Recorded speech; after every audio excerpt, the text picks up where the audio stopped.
మనం ద్వితీయోపదేశ కాండంలో 28వ అధ్యాయం అంతా చూసినట్లయితే, నా మాట ప్రకారము జీవించువానికి కలుగు ఆశీర్వాదములు అని రాయబడి ఉంటుంది.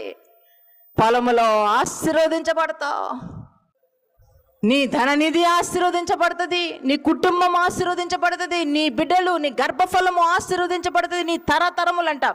ఒక్క వ్యక్తి దేవునికి భయపడి దేవుని మాట ప్రకారము జీవిస్తే, దేవుని మాటకు విధేయత కనపరిస్తే, ఆ వ్యక్తిని బట్టి 1000 తరములు ఆశీర్వదించబడతాయంట, దీవించబడతాయంట. దేవునికి మహిమ కలుగునుగాక. అలాగనే దేవుని మాట వినకపోతే వినని వానికి కలుగు శాపములు కూడా అక్కడ రాయబడి ఉంటాయి.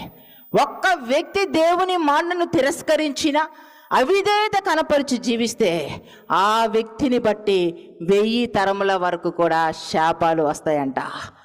కనుక మీ జీవితంలో దేవుని మాట ప్రకారము జీవించండి. యేసయ్య చెప్తున్నాడు, ఈ నా మాటలు విని వాటి చొప్పున చేయువాడు బండ మీద తన ఇల్లు కట్టుకున్న బుద్ధిమంతుణ్ణి పోలియుండును.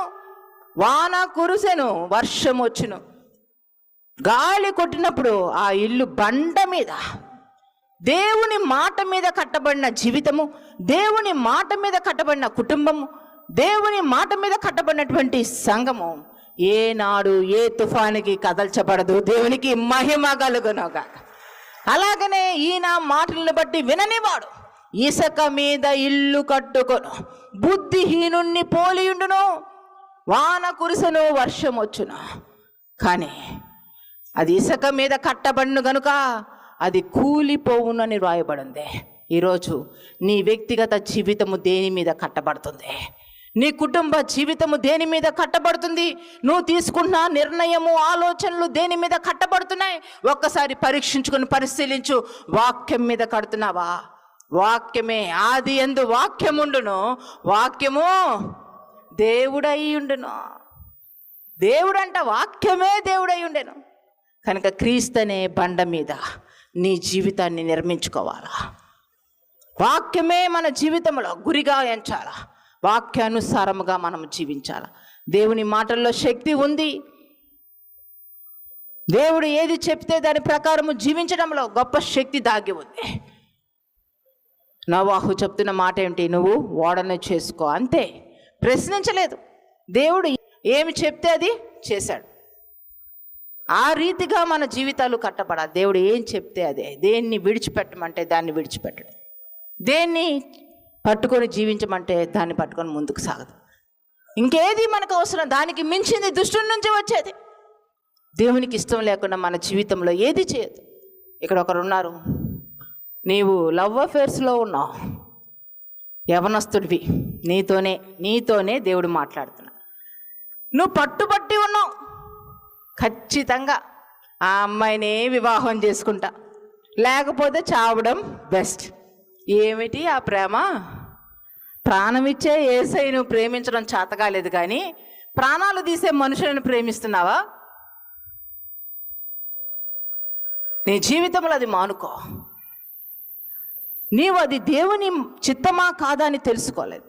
నీ సొంత కళ్ళకి నువ్వు అవకాశం ఇస్తున్నావు. నీ మనసుకి నువ్వు అవకాశం ఇచ్చి నీ హృదయం ఎలా ప్రేరేపించబడితే అలా వెళ్తున్నావు. దాన్ని మానుకుంటే మంచిది. అదంతా భయంకరమైనటువంటి ఆకర్షణలు మాత్రమే. మీ జీవితాలు నాశనం చేసుకోవద్దు. దేవుడు తలంచినవి అవి ఎంతో శ్రేష్టమైనవి. దేవుడు నీ పట్ల ఉన్నటువంటి ఆలోచన ఎంతో శ్రేష్టమైనది, ఎంతో గొప్పది.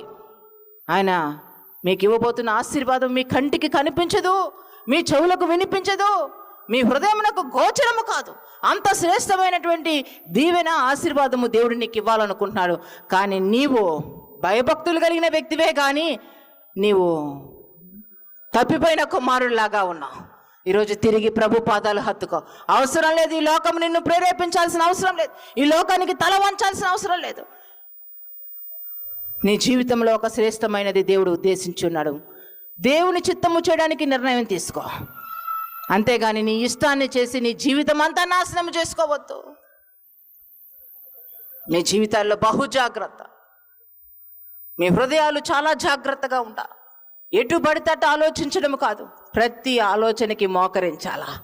ప్రతి వస్తున్న ఆలోచనలకి తీసుకుంటున్న ప్రతి నిర్ణయానికి దేవుని ఎదుట మోకరించి, ప్రభువా నీ చిత్తమైతే యేసయ్యా నా అడుగు ముందుకు వెళ్ళాలా, నీ చిత్తము కాకపోతే నా మనసులో ఏది ఉండొద్దు, నా తలంపుల్లో ఉండొద్దు, నా ఆలోచనలో ఉండొద్దు, యేసు నామములో కాల్చివేయ అట్టి ఆలోచన అని చెప్పి ప్రార్థన చేసే వ్యక్తులుగా మనం ఉండాలి. అది నిజంగా మనము దేవుని బిడలమైతే, దేవుని రక్తము ద్వారా కడగబడిన వారమైతే, మన కోసం యేసయ్య విలువైన రక్తమును మన కొరకు కార్చి ఉన్నాడని మనం నమ్మినట్లయితే విలువగా జీవిస్తాం, విలువైన వాటిని కలిగి జీవిస్తాం. పరిశుద్ధమైన రక్తముతో మనల్ని కడిగినప్పుడు అపవిత్రమైన ఆలోచనలు ఎందుకు వస్తాయి? విలువైన రక్తముతో నిన్ను దేవుడు, విలువైన రక్తము నీ కోసం కార్చినప్పుడు నీ జీవితం ఎందుకు నాశనకరంగా నీవు దేవుని ఎదుట కనపరుచుకుంటావు? ఒకసారి నిజంగా ప్రభు నిన్ను ప్రేమిస్తూ ఈ మాటలు తెలియచేస్తూ ఉన్నాడు. ప్రభు పాదాలు హత్తుకో. నిజంగా నువ్వు రక్షించబడిన వ్యక్తిగా అయితే రక్షణకు తగ్గ జీవితము జీవిస్తావు, మారు మనసుకు తగినటువంటి ఫలాలు ఫలిస్తావు. నీచమైన ఫలాలు ఎక్కడి నుంచి వస్తున్నాయి? ఈరోజు లోకపు ఆశలు తీరనివే, నీ ప్రేమ శాశ్వతం. మానవ బంధాలు వీడిపోయే, నీ తోడు నిత్యము.